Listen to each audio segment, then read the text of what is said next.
Hello again, welcome back inside the Tier 4 studio in Morgantown, West Virginia. For the Charleston Daily Mail, I am Mike Casazza. It is Wednesday. You are here for the weekly walkthrough. Our Wednesday ritual, getting you ready for the upcoming West Virginia University football game. And this one, well, it feels a little bit familiar, doesn't it? Think about last year, 5-5.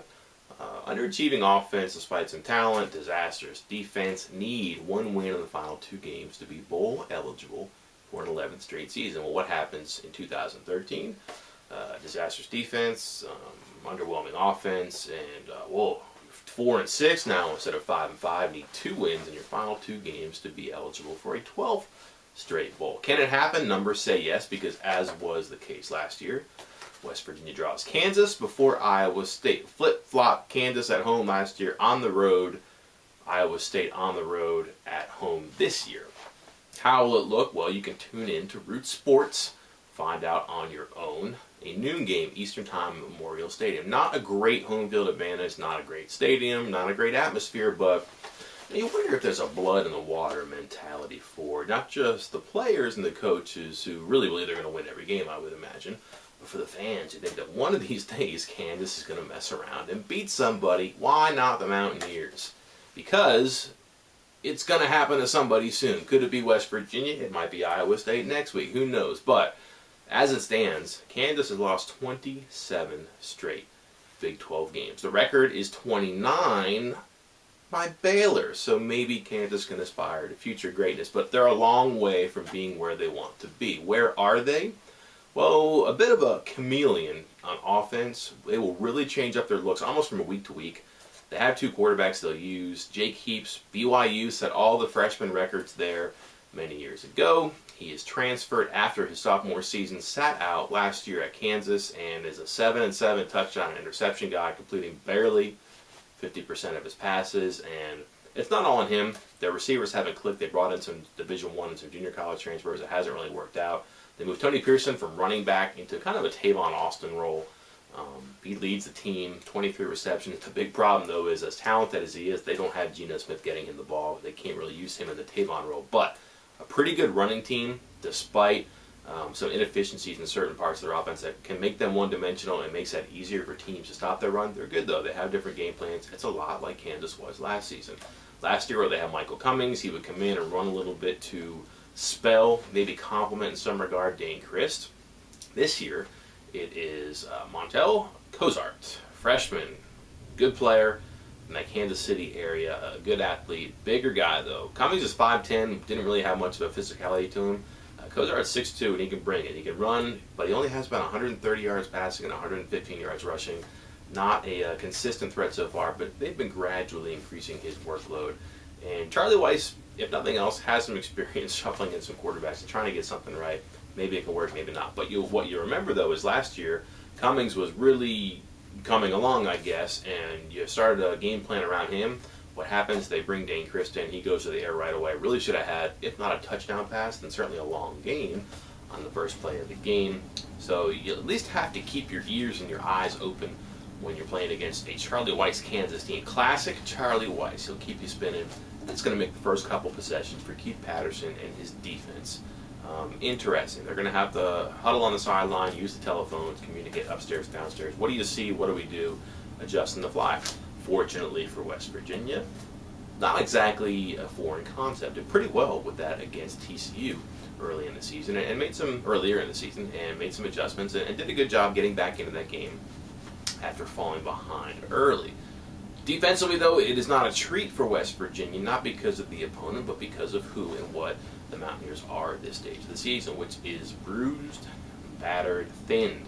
16 players now have lost at least one game to injury. I count 74 total games. Now, I will hedge here because it's virtually impossible to know anything with great certainty about WVU injuries because the coaches and the players do not talk about it with you, but you can use player charts like this here to see who has started, who hasn't played. You can add it up like I have. You can see the number here.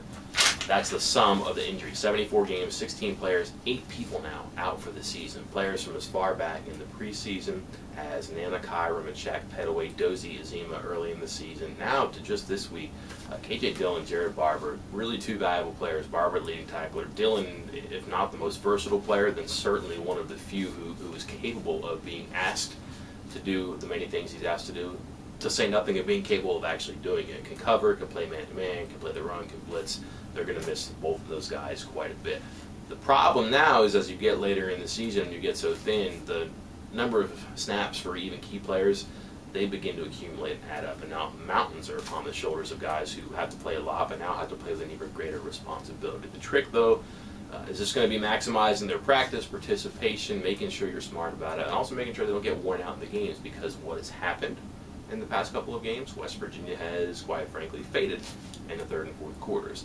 If you keep Kansas in the game, at home, they're doing good stuff, i.e. running the ball.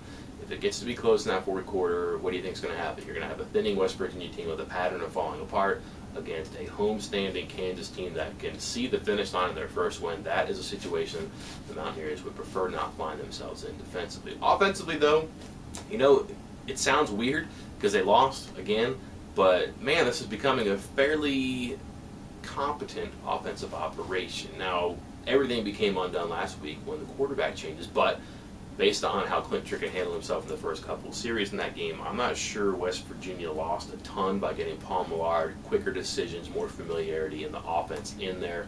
Probably a push, let's call it that. But running the ball pretty well, except when it matters. Completing passes to guys, except when it matters. What I'm trying to say, though, is that it's the same on offense as it is on defense. We want to put a lot of the blame on the defense for not winning games, but as West Virginia's been giving up 21 unanswered to Texas Tech, 28 unanswered to Kansas State, letting TCU get up and then get back in the game, letting Texas run away with the game with 21 unanswered. Well, there's another side of that, right? Unanswered points means you don't have an answer on offense, and West Virginia is going to have to find a way to be as good in those third and fourth quarters as they are in the first and second sometimes, especially in relief of a defense that just needs some help, just has to get one arm under the other and help them wheeze across the finish line right now. It's getting to that stage of the season where the offense needs to find some consistency. It's healthy. It has better depth. It doesn't have a lot of the question marks that the defense has, so does it have the same excuses if it isn't operating as expected, as designed?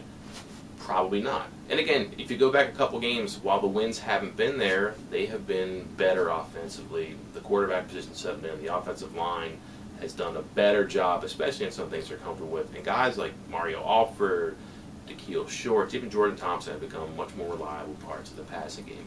Right? It's an offense that can move the ball better and with more consistency than before. 40 points, usually good enough to win a game. You know, I'll leave you with this stat here. In the history of West Virginia football, before last season, 168 times they scored 40 points or more. 168 times they won those games. So think about that. Score 40, you win. And it happened 168 times. Every time they pour the Gatorade on the coach afterwards. What has happened since then? Well, it started 4-0 last year in 40-point games, so it went to 172-0. They're 2-3 in their last 5 when they scored 40 or more points. Which means, yeah, offensively doing a good job, but defensively there's some shortcomings the other side. But the offense isn't bad. It's been good enough this season at times, but it does need to help out the defense as much as the defense, we say, has to help out the offense. A couple of programming notes. Thank you for hanging out with me Wednesday. Not sure what happened with the vlog. I had a post up for the day to carry you through the basketball game against Virginia Tech and to kind of attend to some other matters while I was out of pocket. Not sure what happened. Thought I hit publish. It didn't come up. But back for normal the rest of the week, beginning with this right here. Radio show tomorrow. Jake Spavital, formerly of West Virginia University, now of Texas A&M, will be my guest. That is from 9 to 10 on smcradio.com. We'll also have the good and the bad of Texas Friday because I will be traveling to Kansas Friday. I'll give you something there rather than nothing in lieu of the Friday feedback. Then a regular game post during the kickoff to the finish Saturday, Texan Game Day Monday, and then scale back a little week. We all get a week off with no football game, so me, you, we can all enjoy the company of our families and our friends rather than one another for 1 week starting next week. Thanks for joining me. Thanks for hanging in during the downtime yesterday, and I will see you on the vlog.